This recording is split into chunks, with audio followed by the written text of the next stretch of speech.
Good evening, everybody. We are also fortunate to have here something really rare and beautiful in the act that we have for you this evening. The London Uyghur Ensemble includes Uyghur musicians from the Uyghur homeland and from the diaspora in Kyrgyzstan and British enthusiasts for Uyghur music. They trace their ancestry back to the 8th century Buddhist Uyghur Turks, and they began to convert to Islam in the 10th century, and their popular religious practice is strongly influenced by Sufism. Today, the Uyghurs are counted amongst China's ethnic minority peoples, but culturally they actually belong to Central Asia. I ought to say that, as in the better-known situation in Tibet, the relationship between the Uyghurs and the Chinese state has been marked by tension and sometimes violence. Traditional Uyghur music making revolves around gatherings and parties which draw villagers together for food, music and dancing. We've already seen a little of what they do, and we're already knocked out by it. We hope that you will be too. Ladies and gentlemen, the London Uyghur Ensemble.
ladies and gentlemen.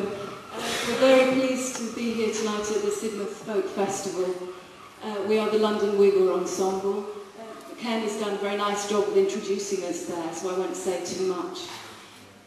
Just to say that we're very used to coming on and doing a concert and people having never heard of the Wiggles, of course. But for better or for worse, the Wiggles have suddenly been all over the news headlines in the last week. I suppose our mission has changed slightly, therefore, rather than just letting English audiences know that we exist. What we'd like to do tonight is just give you a slightly different side of Wiggle culture.